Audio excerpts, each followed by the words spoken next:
What's up, everybody? It's Mr. Talkbox. Check it out. You need to like, subscribe. Come on and catch a vibe. Boy, DOA playlist. Let's keep it funky. YouTube family and YouTube world, I am back. I am back and black. I got another blackie here sitting with me. He's a little lighter than me, but he's still a blackie. Don't get it twisted. Yo, listen, I hope everyone is well and blessed. And before we get started, please go like, subscribe to the page. Leave comments, any suggestions on what we can do better or, how I can do better. Let me know.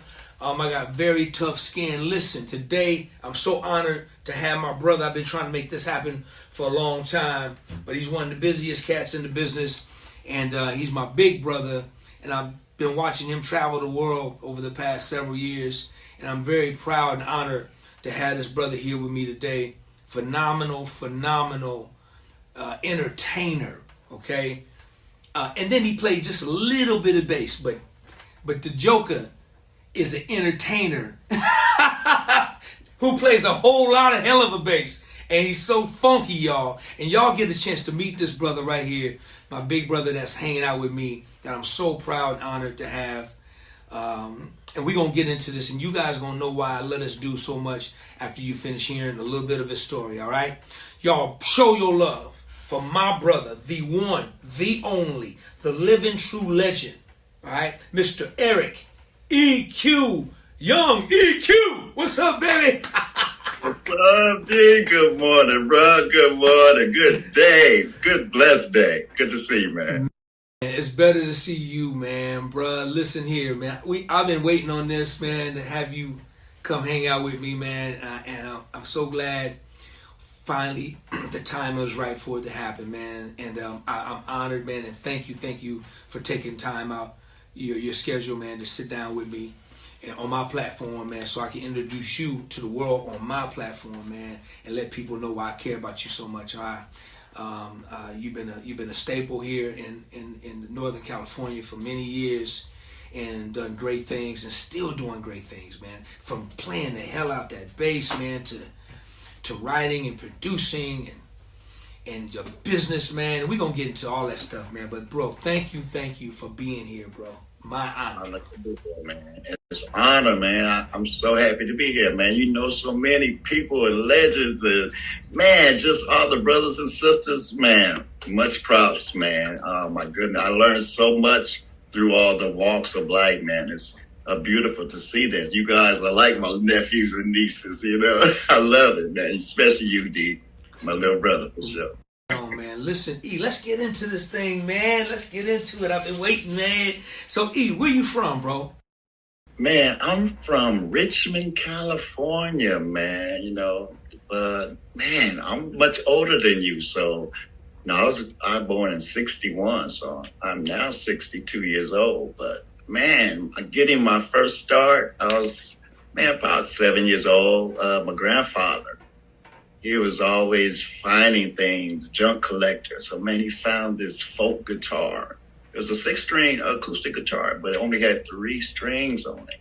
So he gave it to me, he brought it to me. So that was my first performance. He said, he handed it to me, and he put an S on the end of my name. He called me Eric's. He said, Eric's, play something for me.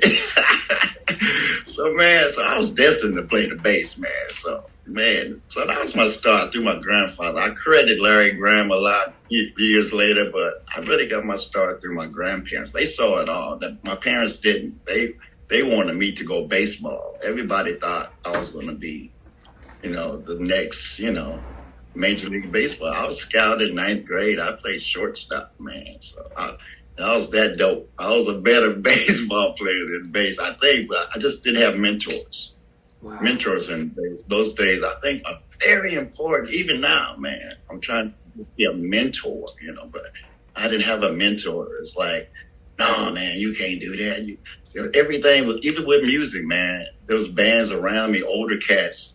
They wouldn't let me play, man. So I just stayed in the garage and woodshed. Once I got my bass years later, and that was not until 10th, 11th grade when I got a bass. So I started late.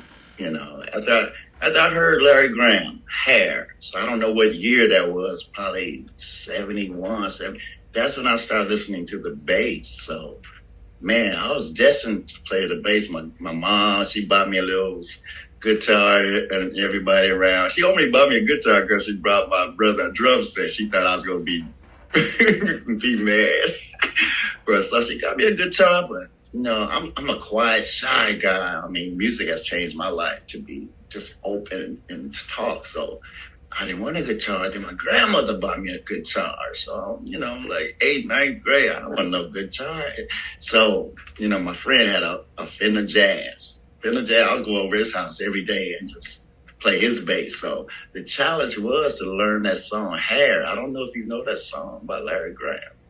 So, man, that was the song you had to learn to be a bass player. So he taught me on the bass. A friend of mine said, man, I got to get me a bass. So I didn't get a bass until like 11th grade, honestly. So your grandfather Yeah. gave you a guitar or a bass, you say, and it only had 3 strings on it? A folk guitar, just a box guitar, country western acoustic, you know. But it had 3 strings, the upper, the E, you know, the A and the D. So now, and how old were you at that time? 7. Yeah, I had just broken my thumb, you know, so I play with a handicap. I broke my playing thumb. This sucker don't bend like the normal bend that like everybody has. So there's a lot of things I can't do that bass players do because I don't have that, you know, that arch and that strength, man. So I just do me, you know. Wait a minute, did you say you can't do what a lot of bass? No, you didn't say that. We're going to edit that part out, Mel, because that's not... That's why I feel I'm not a musician-like, you know, I'm an entertainer-like, you know. I like to entertain. I'll do enough just to get by, but, man, my upstroke don't work for me, so I have to hold it like a pick. And you know how you be grinding with that penny, or you know, I be grinding with my thumb. I hold it like a pick, so I'm bouncing in between. But I have a lot of disability. Okay, I got to put a disclaimer out to the people who's watching this interview. Y'all go to YouTube right now. Y'all just go on over there, Google this man, Eric EQ Young with Confunction or whoever you see, and you tell me if this Negro ain't no bass playing fool or no entertainer. He been real nice, y'all. But y'all please go check the receipts. Thank you, man. But honestly, D, that's how I really feel. That's how I want to be that other side. You know, I want to be that wow factor, leave a memory, leave a moment. There's so many dope bass players out there. I love the new millennial cats. You know, I grew up in the 70s, so my heroes, I know you're going to ask me that later on down, so I'll save it for them, you know, my greatest 4. I'll say that, man. But yeah, we'll talk about that, man. But man, I grew up in the 70s and the early 80s, you know, when Prince came out. So I learned, okay, I got to play more than one instrument. So, man, you know, I got my record deal with Quincy Jones. I was 23, this band from Oakland.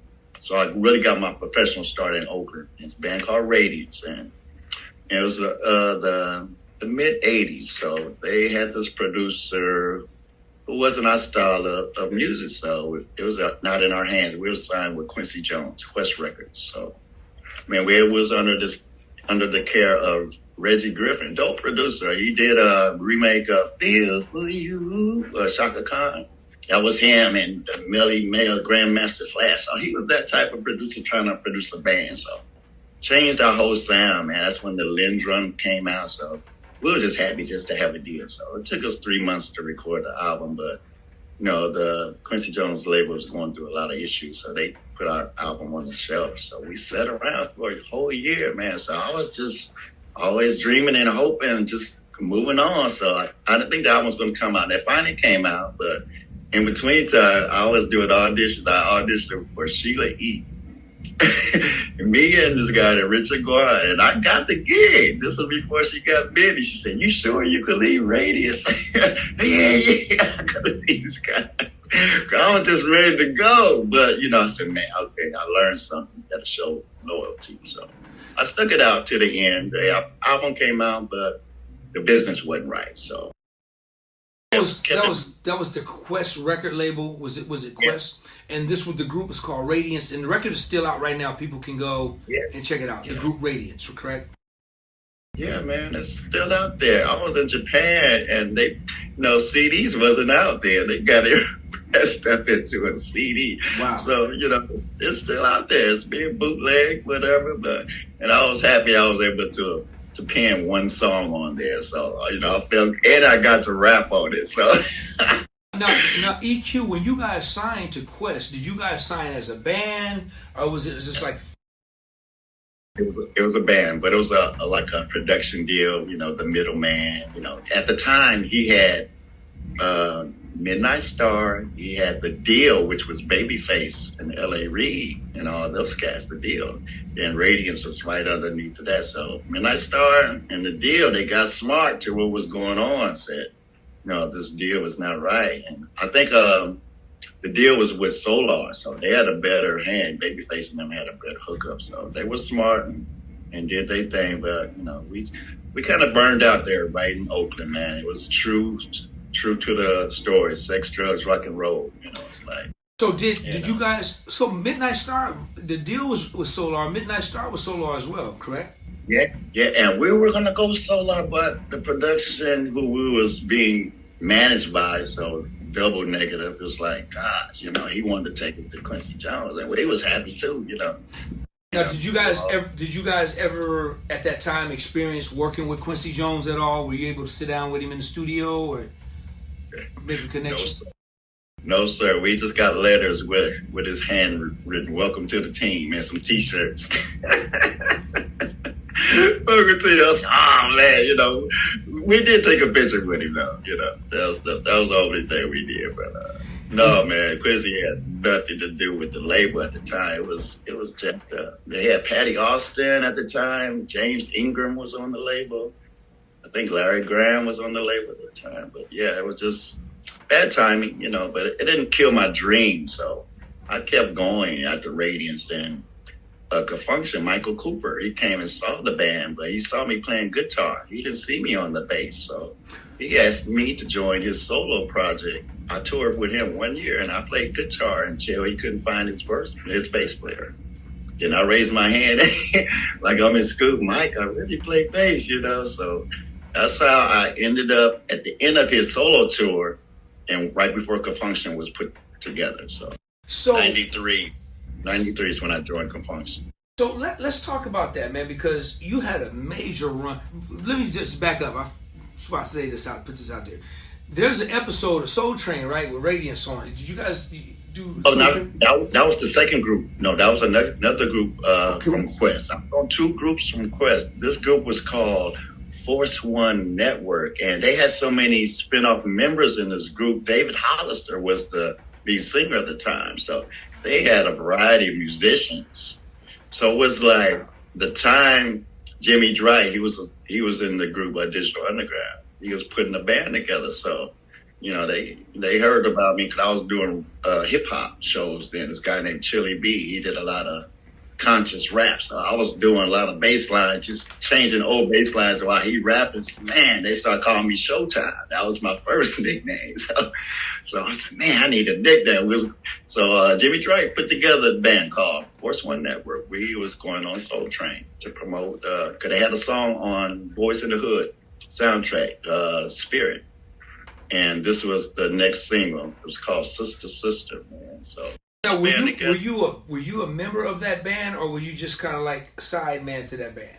I was hired to be a member. You signed a deal with that band as well, to Quest. As well. And after we did Soul Train, we went to Japan and just to work out the band for 3 months. We worked in this club called Pickford Live House, and we just played all original. We played the whole CD and just built a following, man. And to where I was just making contacts over there. Then I was being put in Bass Magazine in Japan. So I was just making contacts everywhere I go because That's where I met Chucky Booker too.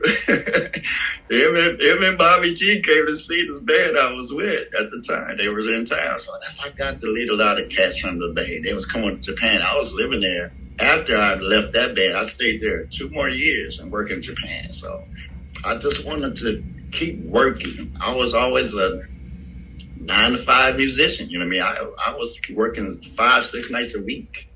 So I kept going until I joined Confunction in '94. Then, I just started doing full-time concerts. But I would do side gigs with other artists. I done played with like 20 different artists. It might be in one show, I might like Club Nouveau. I played guitar with them a few shows, then I played bass with them a few shows, So it was like, a family, we all around each other, but people hire me for different occasions. I played actually keyboards with the dance band. We went to Japan before I joined playing bass with them. And I actually joined the dance before I got into Confunction. So I've been dealing with them like 30 plus years. Wow. Let's go back to this Michael Cooper thing now, because man, you spent many years with Confunction, man, and you know how many years? 28 years. 28 years with Confunction, and EQ, man. You were a major part of that. And I'm being real true. I'm stating facts, everyone. Just go and just Google or go to YouTube and check out some of the Confunction concerts with Eric EQ Young, and you'll know what I'm talking about.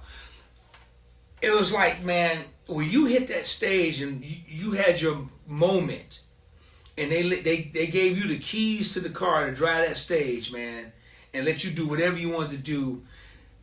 The place would just light up every night, man. I mean, Confunction was funky anyway. It was already that they was just so cold, but then when they gave it to you, you just took it to another level. I mean, you handled your business, man, and became such a big part of that brand to where it's rare, man, when an artist, will give a musician, the keys to the stage and say, hey, do whatever you want to do. We trust you.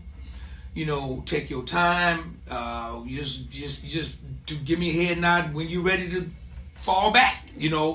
Man, that's unheard of, especially right now, because artists, basically, it's not really about the band anymore. It's about other stuff. We'll kind of talk about that.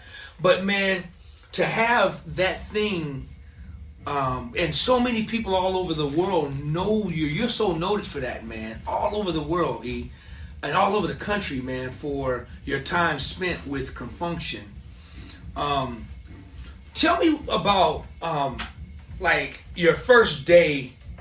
So I know you met Michael when you said on a solo career you was playing guitar, then they needed a bass player, then it was a switch. But tell me about the first encounter with EQ and the Confunction as a whole band. What was that like, man? What was the vibe like in the treatment?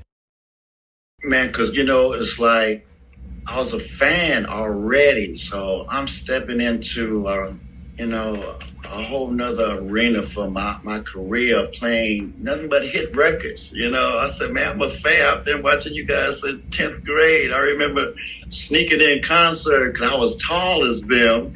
I remember them playing at Oakland Coliseum, something like that. And I had on a Frankie Beverly laminate. I put it upside down.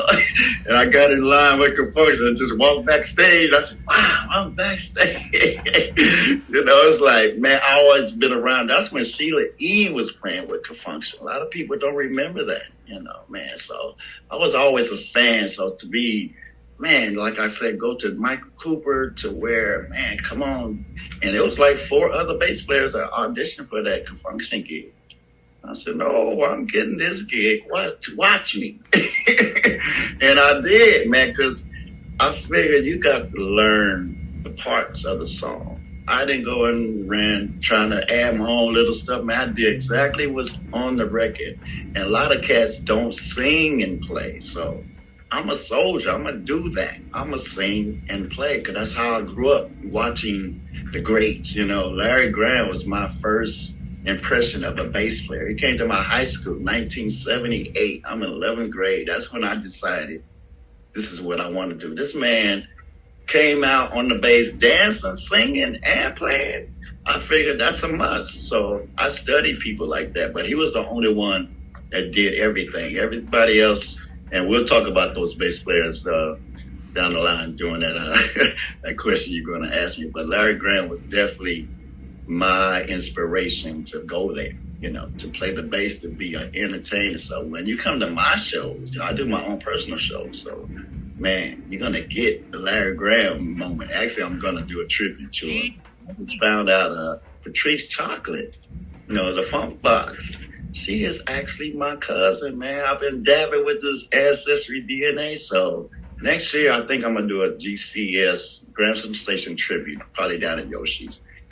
Every year I do a Black History tribute. So now I got something to pinpoint. Larry didn't want me to do a tribute. See, man, nobody's going to come see me.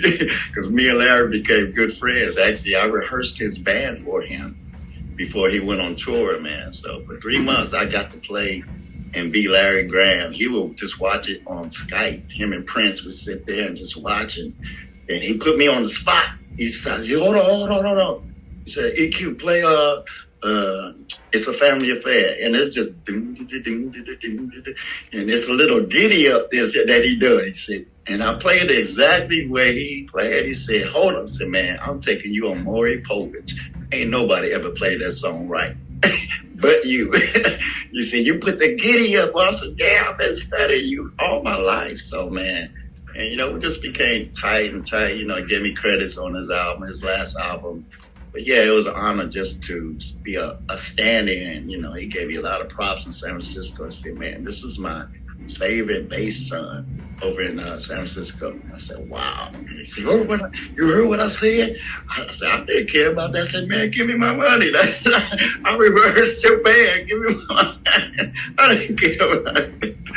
But, man, it was just cool, man. What an honor, man. What an honor, man. Yeah. So, going back to Confunction for on your show, whose idea was it, man, to put the EQ moment in the show? Tell me how that all derived, man. That was all me, because a lot of people see that melody that I do with Confunction, all those old school songs, but I was doing that in the mid 80s with this rapper that I was mentioning named Chili B. And I would just switch the bass lines every 16 bars, and the drummer just follow me. And it was just bass and drums back then. So I said, I'm going to take that idea and bring it into Confunction. I said, I'm going to give the musicians, the slappity pluck, but I'm going to give them what everybody knows. So, in 3 bars, you should know what song I'm playing. I might mix Skin Tight, everybody going crazy. So I'm just playing bass lines everybody know. Sugar Hill Gang, Good Times, same bass line, but everybody, man, it got to the point to where other bass players started doing that.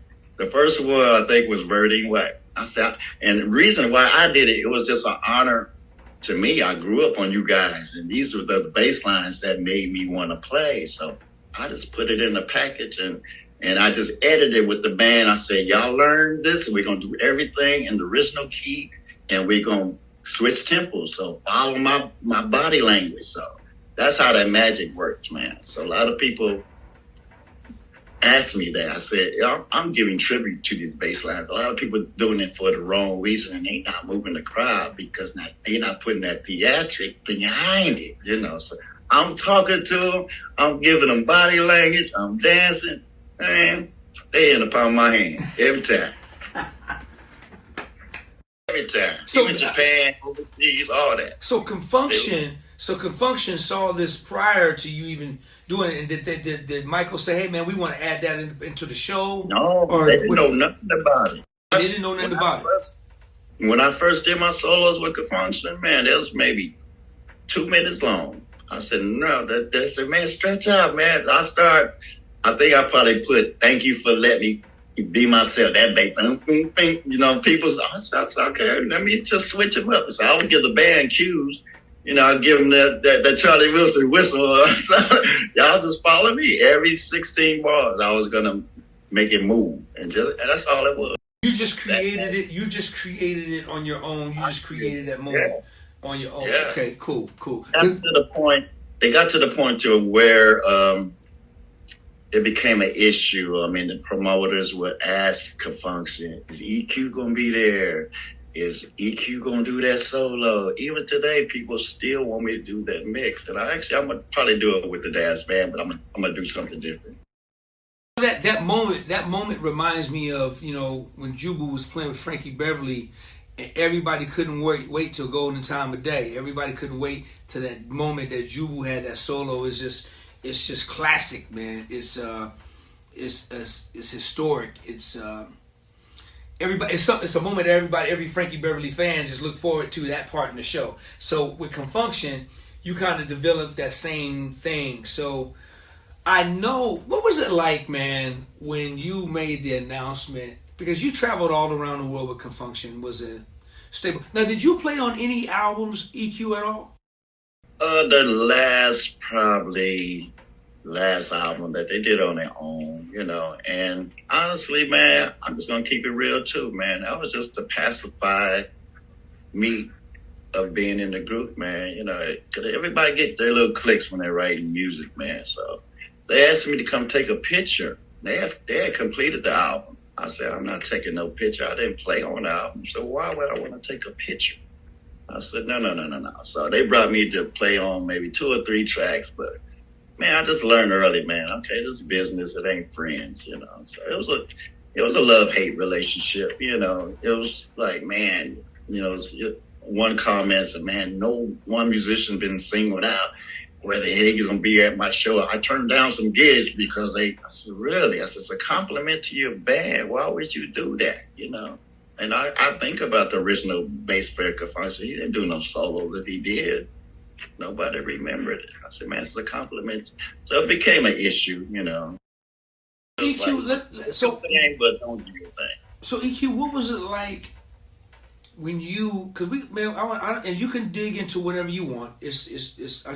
You can give me just the basic, or however deep you want to go. Keep it real, man, all the way. But what was it like, man, when you came to the band and said, hey, guys, I just got called to do Charlie Wilson, which, brother, I got to give you a standing ovation. I remember I was one of the first brothers you called. When you called me before you even made the announcement. So, yes, sir. And I promised, man, I was gonna keep it under my lid, not tell nobody. I kept it right here to myself. But I was itching. I was like, "Come on, E, let's tell the world, man. Like you playing." But man, what yes, was sir. it? What was it like when you went to the band? And I know you was excited to share the news with the whole world and to everybody. But with these guys that you've been with for 28 years, how was that news received by the band, by Confunction? It wasn't a pat on the back. You know, it's like, man, I look at it as, like I said, it's music business, not music friends. I remember Confunction had a thing called United We Funk. And Charlie Wilson was in the group, and collaboration. It was like Marquez Dance Band, all in one big package. So they had all their members in the group. And so Confunction, they brought their keyboard player and their horns, but they didn't bring their bass player. So they got, you know, a dope brother, Nate Phillips. Yeah, dope brother, but he didn't play the part right to me. You know, it's like, man, why not bring? So they gonna bring me in when the tour was pretty much fading out, and that was actually Charlie Wilson's last show with them as well. So I just felt, I said, okay, I'm gonna make a move when I want to make a move too. I don't need to answer nobody. I'm not under no contract. So I took the move on me. And when I announced it, I didn't tell Confunction first. Like I said, I told you, and I told the social media. I said, Charlie Wilson, June 1st, it was right after the pandemic, man. I said, you know, Confunction didn't have no work. He dropped the bomb on me and said, man, I want you to come join my band. I've been looking for you for 20 years. Nobody would give me your number. Come join my ride. I said, yes, let's do this. I want to do this. I want to experience something new. And that was my comment when I told Michael that they did saw it on social media first. But I told them that same moments later that, yeah, I'm gonna. Then everybody said, "You sure you want to do this?" It was never okay. Congratulations, Yeah, it was never that, man. So it's like it's music business to me. It's not music friends, man. So I turned them on. I got there for my cousin to actually audition and nail the gig. So they're out here trying to make it be me, which they need to stop. But anyway. So were you hurt by that? Were you disappointed? How did you feel about the act that news not being received well? I wasn't hurt, man, because they're not my destiny. It's part of the journey. But I never felt it was part of the destiny. I wanted to taste that VIP level, that stardom, that star treatment, man. I never got spoiled in my life. The past 2 years was fun with Charlie, it was a good experience. If you can experience on that level, it's cool, but it's up to you what you really want out of it. I see a lot of people sell their souls just to touch stuff like that. But man, you got to keep it real and keep it real to yourself, man. Be a true to yourself. That's how you're going to have your followers, your friends, your fans, man. So I got to stay true. A lot of fans say, man, we want to let you do your thing. That wasn't part of his show. I'm not Charlie Wilson, but that's not people want to see from me. They don't want to see me in the back. They used to be on the front line. So I made a conscious decision, of joining the Daz. We were on the same show a month ago down in LA. Daz was on the show. They opened and Charlie closed. I played with both. So just to go hang out in different dressing rooms, I'm much older than Charlie's band members. I could be their uncle, you know what I'm saying? It's Charlie, then me, then everybody else. They could be my kids, you know what I mean? They're a different breed, church boys and all that, but just to be around my peers and people I grew up, my mind, I said, man, this is where I belong. Just that brotherhood. I mean, to where if you can't kick it off stage, you're not going to jail on stage. So it was just a better move for me, just to get back to being a musician instead of, kind of depending on stems. And I just want to leave my legacy as a live player and not just a backup player. So now I think I'm going to go ahead and be an official member with Daz and ride it on out, man. I want to back up a little bit, though.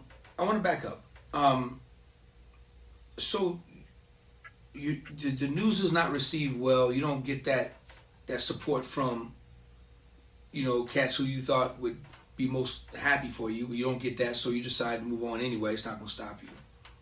Yes.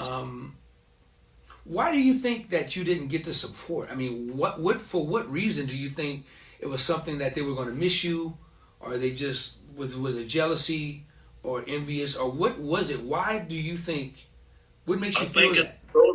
Those little words you just said, they just the pride will keep you from saying stuff. Man, we want you to stay, man. If it's a money thing, boom, boom, we could do that. But, one story I heard, and I'm not going to go in a money war, I'm not going to bid for this guy, it's like, I didn't take it personal, man. I understand some people still want that light. I said, everybody is a star in their own right. If you're good at what you do it, man. But don't try to dim another brother's light if he got the light. I love playing with cats who shine on stage. I love being the entertainer. So I don't try to outstage you or anything. But when it's time for me to do my thing, I'm going to do that for the people because that's what they paid for, man. I'm entertainer. I'm not going to give you a guy on stage, tennis shoes and jeans. I'm going to give you the whole rock star. You know what I mean? All that. So a lot of that was jealousy, That's how I am on and off stage. Do you think, so you heard it on and off stage, so do you think that, did it have anything to do with they're questioning your ability to play with a Charlie Wilson? Did that ever come up as far as just how'd you get Charlie Wilson? What do you, questioning that just the move, not knowing that Charlie Wilson called you up. Yeah. Personally, you missed one too. You missed one thing too that you didn't. I want you to make sure we talk about why he called you, because you reminded him of somebody. that was dear in his life. Yeah, he said, man, you remind me of my brother, my little brother, so. His brother is Robert Wilson. He's the top 3 cats, one of the top 3 that's on my Mount Rushmore. So go ahead, but I want to make sure that they know that, man, how much of this is the principal. This is the CEO. This is the president calling him directly on, and this is not his assistant. This is not his production manager. This is not the MD calling him. You got to call directly from Charlie Wilson. So with that being said, how can anybody hate on that or question that or whatever thing, especially when you talk about cats, man. This was a brotherhood that 28 years. You can call it music business or whatever you want to call it, but it's supposed to, at least it's supposed to be a brotherhood. Now, if it was like some fake or unreal stuff, I guess the light switch came on for you, I would imagine. Yeah, it is, even because, like I said, on stage it's different than off stage. A lot of cats and other groups knew me better than could function. I didn't hang with people off stage. Maybe if you cast a drummer, a keyboard player, but it wasn't okay, man. Let's we're gonna talk about the show or whatever. It was everybody go their own way. So I didn't get that brotherhood, you know what I mean? I said, man, I just felt it was straight business. So I just handle my business, be on time, know my parts, and just do my job, man. Yeah. Got you. Honestly, 28 years, it was just that. It was just that, man. I saw how cats would go do their own things, and man, they wasn't thinking about the next guy. I said, I understand. So it's just music business with me. Well, man, I tell you what, man. When you called me, we talked. It was late one night, man. You called me and shared it with me, man. I was more than happy for you, man. I was overwhelmed, and I was happy for what you was, because I knew what was getting ready to happen, how the experience was getting ready to be, how your life was going to be changing. Because you're right, it's 2 different levels. We can keep it 100, and people can get mad all they want to. But it's 2 different, completely different levels of everything. I've been there, man. I've been in the front of the stage, I've been in the middle, and I've been in the back. Ain't nothing better than being in the back of that stage, because that means you the headliner. Ain't nothing like that treatment, man. Right. So when I knew and to watch you make your move, let's get to the Charlie thing. So you make this move to Charlie Wilson, man. You the OG, you the uncle, you the cut, you the father, you your kids, you the OG next, you Charlie's little brother, basically. And then you got all these new millennials that's coming up. Man, tell me what that was like, man. What was that experience like, man? Being around, like you said, man, your level of experience is completely than their level of experience, because they're younger. You've been in the dang there long before they were even born, probably, right? So what was that like, man? What was that like? Man, just to get the call was an awe moment for me, but just the whole front end, the whole pampering to get me in, the pre-money to go rehearse. My first 4 days, I had to go do 8-hour session of rehearsal before. So I had to learn a 75-minute show. But then day 2, he said, man, I want you to put together one of them solos you did with Charlie Wilson. So he threw in a lot of stuff on me about never let nobody see me sweat. So I mapped everything out, and I went and showed the band MD. So, man, it was a lot of just preparation, man. You don't want to come in slipping at all. So doing your homework, I was really flattered by his wife. She said, you're the first guy I never had to come talk to and tell him what I need him to do on stage. I said, well, I studied the game tape, the YouTubes, that's how I prepared their choreography, because I knew everything, and plus I did countless shows with Charlie. So I kind of know his show, It was just being on the other end now. So I'm playing his show. So it was a lot of things they didn't have to show me at all.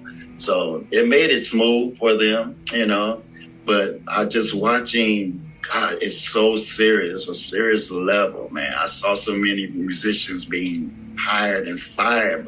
So I said, man, I stay my nose clean, and I know those people, I don't hang out. So I didn't have nobody to hang out, the brotherhood with. So there was no issue. There was never no issue. Me and Charlie had the best conversations, you know.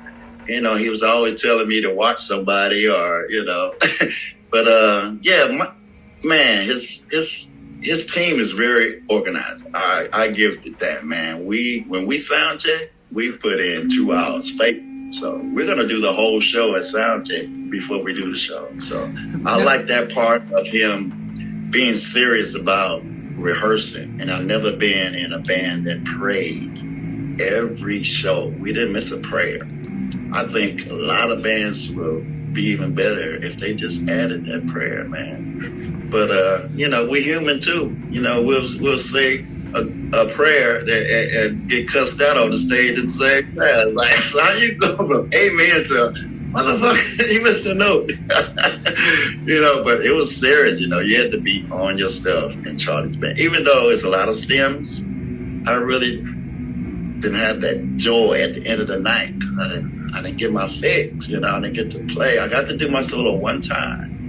They let me loose one time. That's when Charlie had to go change clothes. He said, man, I want you to put together one of them solos. And I did it, so I put together, okay, I did it. First night, man, we killed, So the next night, he said, Charlie said, well, I liked it, but my management felt it turned into an EQ show.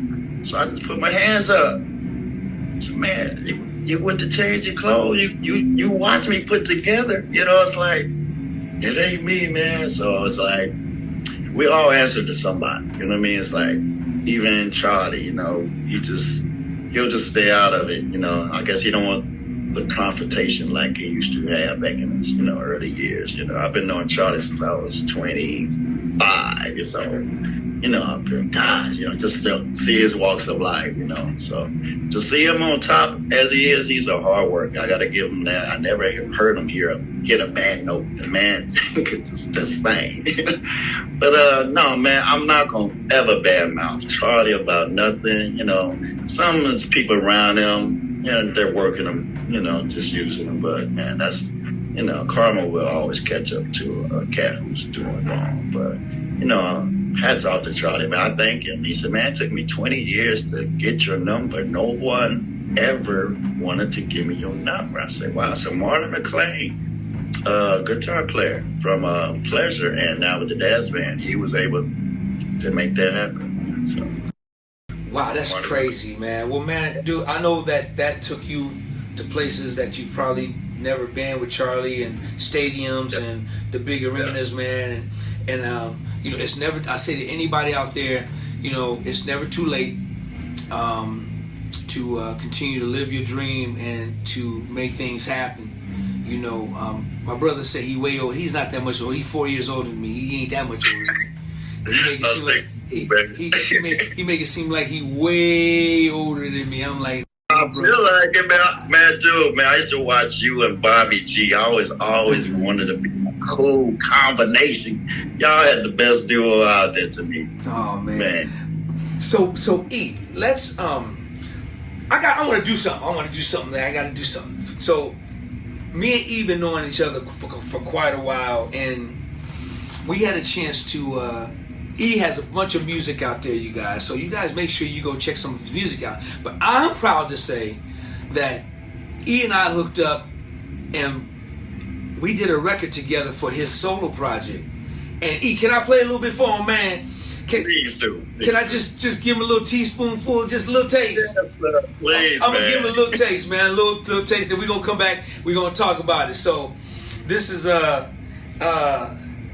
my boy EQ right here. I'm gonna play the song, and then I'm gonna let EQ give you the backstory on the song. All right. Here we go. Check this out. When I had my place card, it was 24 hours of the day. Breaking hearts, I didn't care what I had to say. And that's when I realized I'm not that kind of guy to lead you on to get what I want, then make you cry. Deep down inside, I I'm an old-fashioned kind of guy. No longer chasing skirts, cause time is passing me by. All I want is someone to call my own, cause that is my plan. I'm a one-woman's kind of man. All I want is one woman's kind of love. All I need is one special kind of love. All I want is one special kind of love. One woman's kind of man. Alright, hold on. That's enough.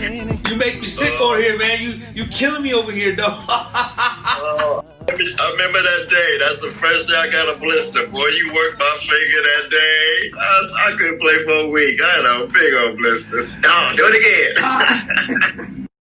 The record called is One Special Kind of Love, right? You guys can go get it on iTunes. It was my first experience in the studio with my brother. We had a great time. EQ, give a little backstory on the record, man. Man, I just want to be, a student. You know, I want to learn from, one of my heroes, and that's you, dude. You baby Quincy to me. You baby Quincy Jones. I mean, how you write. I said, man, I just want somebody to produce me, help me find me. And that's what you did with that song. I brought you the demo, and you laughed at that demo because you switched that whole thing. You let your boy hear it. I was remembering in the studio, said, man, listen to this. And I said, ooh, he's helping me find my voice. And that's what you did, man. I know I could have did more, but, man, what you brought out in that track and it made me solidify me as an artist. So I've been working, man. I do my little gigs on the side. Man, thank you for, just, taking me under. I was a slave to you, man. I said, whatever you want me to do.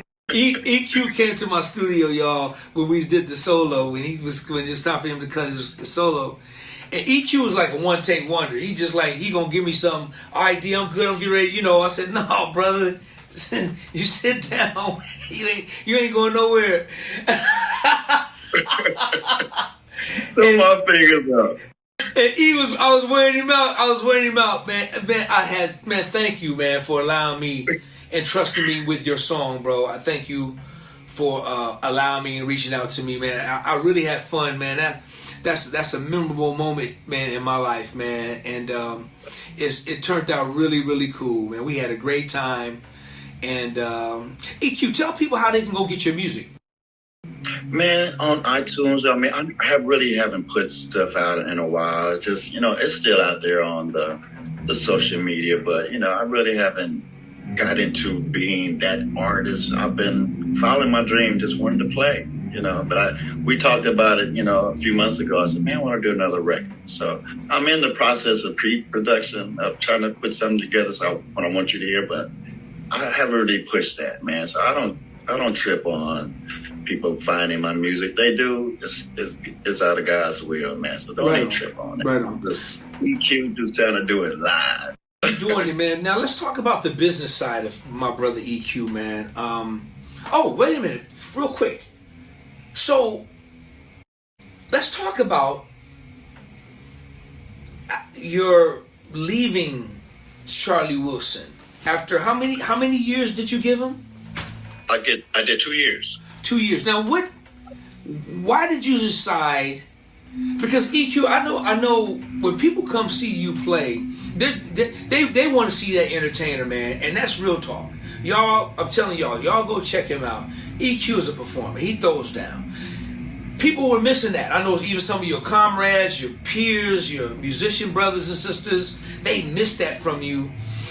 And talk about that. Did you miss that, or what was the determining factor? EQ, here you are, bro. You got the dream gig of life at your age.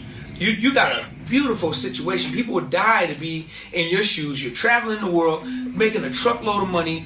What made you say, okay, you know what? Tell me about that. Man, it was I just knew I wasn't going to get that moment with Charlie. You know what I mean? They did it once. And I thought we was going to do more Gap Band. So I thought we was going to do, okay, let me do Shake Your Booty. Let me go ahead and do the Robert Wilson. Let me scat. Ain't nobody out here scatting with the bass. Let me do. but it's to where they're really trying to get the Gap Band music out of his show.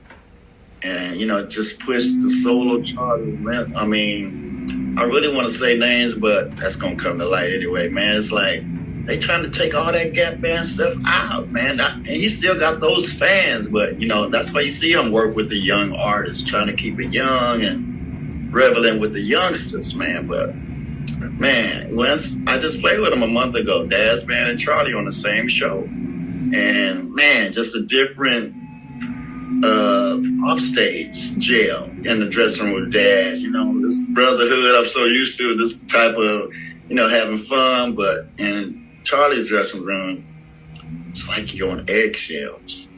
It's like so intense. You can't make a sound. We sound checking. If you walk in the room, ain't nobody making a sound on the instrument or nothing. It's just like, man, why? It's just another man. I treat him the same way I've been treating him. I call everybody baby. Hey, baby, what's up, baby? So, that was our relationship. I didn't say, hey, Uncle Charlie, he called me, what's up, baby boy, whatever, But everybody was just mentally, I think, kind of brainwashed.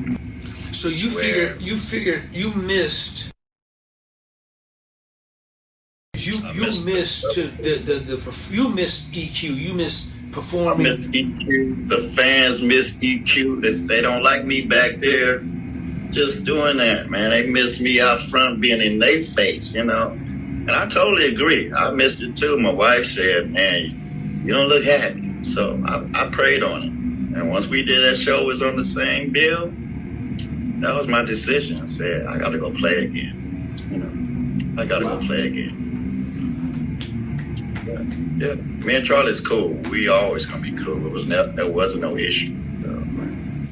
Well, there you go, man. It talks about a leap of faith once again that a lot of people are afraid of. They're afraid of their faith. They don't believe in their faith.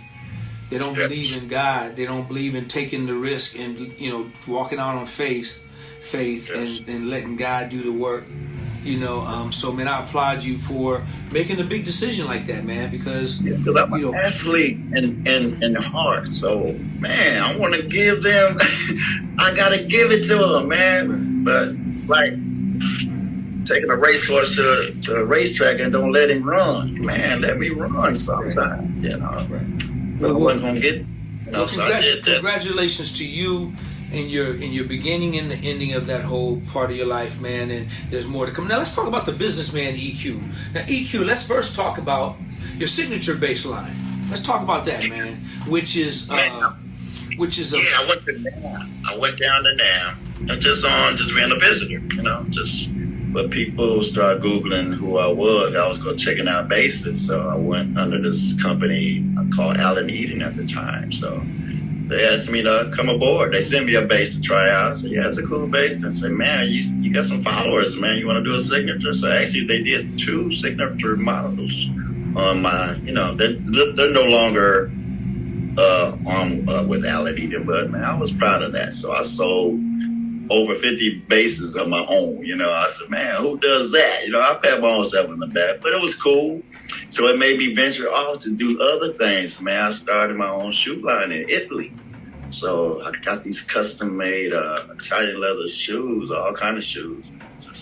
So I'm pushing that right there. I'm not trying to be rich and famous with it. I'm just a passion. I like design. I'm kind of eccentric. I like to wear different.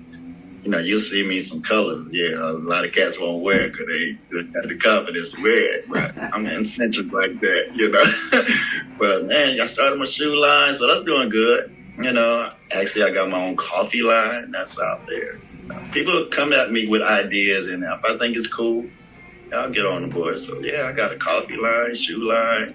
The bases was cool, but I hear another company is gonna start releasing. They want me to try out their bass. So eventually, I'm sure it'll turn into a signature. So is your signature Allen Eden? Is it still available? Is it still on the market? Can people still get it? I heard it was all sold out. They sold both models. I had 2 different models. Yeah. Good for you, man. Yeah. Good for you. Yeah, man. Yeah, that I know. Eric Pickfunk Smith just got his signature bass, man, and I was just so proud of him, man. He was just emotional with it. Man, all brothers, man, around here, man, they come to the Bay to get it, don't they, man? Yeah. I'm loving seeing all my little youngsters, man. Yeah. Man, you know, everybody looks up to you, D, man. I'm proud of that, man. I'm proud to be the big brother, man. Everybody looks up to you, man. Well, man, I just appreciate the love and the brother and the support, man. That's one thing about our family and our community, man. You know, and me, you know, I remember when I was younger and these guys was coming up watching me. And one thing I never did, and one thing I just always tried to instill in everybody who would come around, man, support your brothers, man. Support them, man. Don't be jealous, don't be envious. You know, applaud them when they achieve something. Applaud them, you know, recognize them, love on them. And not only for my brothers here and then my sisters here in Northern California, but for people I'm meeting all over the world, because you said it earlier, man, there's a lot of talented musicians, man, that are out there and they're doing their thing. These young cats are coming up doing their thing, you know, and so it's nothing, and it's enough for everybody. And we have to understand when we get older, we have to understand when it's time to, you know, not step aside, but step up to the next thing, so somebody else can fill that void. You dig what I'm saying? Just like what you did with Charlie. You just basically, you didn't step aside, you just stepped up, and somebody else's, you know, you got out the way, let somebody else have it, and then it just continuously do that. Don't look at it as a stepping aside. Look at it as a step up. Go to your next calling or your next journey. We have to understand when it's our time. When it's our time to say, God, you know, what's next? You understand what I'm saying? God, what's next? What's the next question? Because, you know, it's a whole nother, man, you know, I'm in my 50s. I'll be 59 this year. So it's like, dude, there's, you know, 3 or 4 decades, man, of coming up under, you know what I'm saying? This music industry is skewing younger and younger. So we have to embrace that and support that and pray that one day they can experience the levelship of music when we were doing it in the day, you know, when the money was another level, when the treatment was another level, when the travel was another level, when touring was another level. I pray to God, I probably won't, you know, be here before it happens, but I pray to God, my prayer is that it gets back to that and these youngsters can experience that, not just going on the weekend tours or one-offs or, man, going on 6, 8, 9 month runs. You know what I'm saying? Not 6 weeks, but I'm talking about like 18 months. How about that? And get that, bring that back, man. You know what I'm saying? That's the level that I'm hoping it comes back to before it's all said and done, man. The ticket prices are crazy these days, man. You know what's crazy about it? But here's the thing. But here's the key. Why are the ticket prices so crazy, but everybody else's, the band and everybody's money is going down? Sping, something, just a light bulb. How's the ticket price, parking, concessions, tickets, food, drinks, everything you know what I'm saying? Everything's another level, but everybody else's money is like, hey man, we gotta take a pay cut. We didn't do good this run. You lying to me. You know what I'm saying? So I just pray to God, man, that, you know, because, man, it's crazy, man, because I'm blessed to not only hang out with cats like you, but hang out with some of the younger millennials, man, that are just ridiculous, man, and they're coming up, man, you know, and I just, you know, it warms my heart. I don't see the bands, man. There's no more. Everybody's a solo player. So I'm talking about you, and you're right, because right now I'm just talking about musicians playing behind a solo artist or a vocal group, but you're right, it's wide open right now for bands, man. The band market is wide open. I mean, I'm praying. This is why we doing university and we play when we can. I'm praying for mint condition to come back. You know, I'm praying for my boy Sadiq and them cats to really pull it back together and come back someday with the real Tony. That would be the bomb. You know what I'm saying? Because Earth, Wind & Fire is still out here doing it. I mean, you know, they're still doing their thing, man. So, dude, maybe, I don't know if it's going to be a mic. Check this out. Yeah. But check this out. Don't you think, okay, I'm going to name these bands. These are bands on another level, too. The Kool and the Gangs, the Earth, Wind & Fire, and the Commodores. they that crossover UK market. You know, a lot of bands still can't get to that level. You know what I mean? You know, it's like Charlie, he's right there, but Charlie, he's chasing that Bruno Mars level. You know, just to keep it real, I know what he's chasing. You know, well, so yeah, Charlie got a lot of big records, man. Yeah. Be on the level. Those groups, man, Earth, Wind and Fire, Commodores, Kool and the Gang, they always work. Well, you know, the thing about it. Well, my take on it is that I think the market is more acceptable and accessible abroad, overseas. They welcome the music because they still love the music. They still love the art of the performance. And then plus, man, when you're the Commodores, with or without Lionel Richie, they're still working. You know, you got mega hit records, man. These artists are going Earth, Wind and Fire. Listen, man, you only got 3 original members left, and that's in the group. You know, a couple of there's still some members living, but there's only really 3 original members. But these guys outwork everybody. They stay busy. It's the song. It's the greatness of that music that was created back then. You know what I'm saying? Them songs still living 50 years later, and it's going to live the next 50 years and the next 100 years. It's never going away. Club Nouveau, same way. You dig what I'm saying? Tony. Them songs are going to live forever. So. Yeah. You know, I'm really happy, man, to and I'm not going to keep you, man, but I'm so glad we could have this. We older men, so we can have this conversation about back then, now, and tomorrow. You dig what I'm saying? Because we lived it back then, we live it in it now, and there's always tomorrow. So our job, man, is to, I forgot one thing, bro. Let's talk about your teaching, because I was getting ready to say our job is to sew it back into these kids, and you're doing that right now. Come on, man, tell me about that. I'm loving it too, man. Out here in Sacramento, a city called Lincoln, man. It's called Rockstar Academy. So I teach Monday and Wednesday, man. It's like, man, watching people, man, who get it. You know what I mean? Some people come in with their hunger. Some people are forced to come in. I see that too. Some people are forced to take lessons, kids. But the ones who really want to be, you'll see that person, that kid in you. You'll see that same person who's trying to get to that level. And those are the ones I really thrive on teaching, man. I teach as young as 6 up until so far 89 years old. So it's never too late. And I'm doing, multiple instruments. I'm doing the ukulele, I'm doing bass, I'm doing guitar. And actually it got me teaching a vocal training class. So I'm mainly teaching exercises, man. So I'm having a ball with it, man.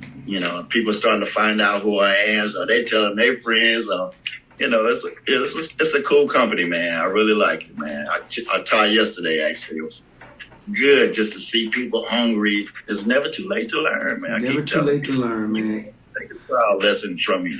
You'll get hands-on 30 minutes, 60 minutes, one-on-one, not no groups. You get one-on-ones with me. So I do like 6, 7 kids a day. Yeah, it's real cool. Man, EQ, listen, brother, I'm so glad you hung out with me today, man. This means the world to me, man. You my brother, and man, we've been connected for a long time. We're going to stay connected to death. And and I love you, man. But, man, I got to ask you one more last question. We've been hitting around to it all interview. Now let's get to it, man. Let's get to it. You got 4 bass players. Well, see, with you, E, I could say guitar, I could do bass, I could do keys, I could do vocals, but we're going to keep it to the bass, because we're going to go bass man to bass man. Bass man. Yeah. You got 4 bass players.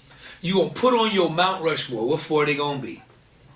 Man, and what's a trip about this? I got to meet every one of them, and they gave me my props as a kid, you know what I mean? So, man, Larry Graham, my first one, definitely. Robert Wilson from the Gap Band. But when I go eccentric and funky, I'm Bootsy Collins all the way. And when I go thunder, I'm Louis Johnson. That's why I do that. So those are my, I got one more, Mark Adams. He's over here on the bench waiting, but you know what I'm saying? Those are my top. Yeah.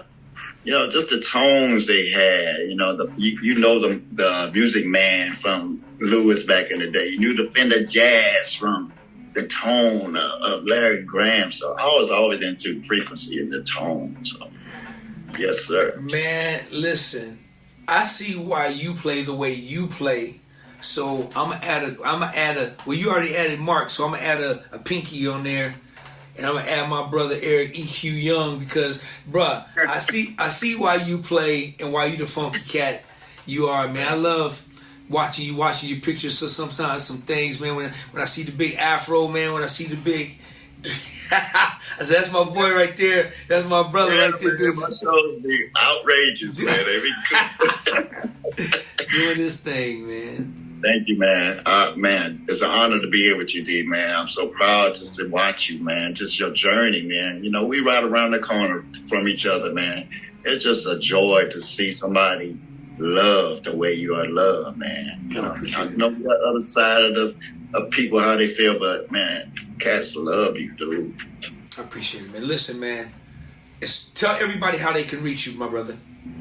Man, through Facebook, I'm on there a lot, and Instagram, pretty much an open book. You can holler at me anytime. I'm one of those cats who do engage with the fans. Is it Eric EQ Young, or what's your handle?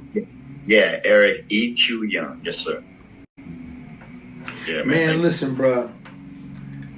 It's my honor, it's my pleasure to have you here, man. I love you, man. But, before I let this brother go, you guys go, please like and subscribe to the page, and please share it. Tell everybody about the playlist, man, and tell everybody about this cat right here.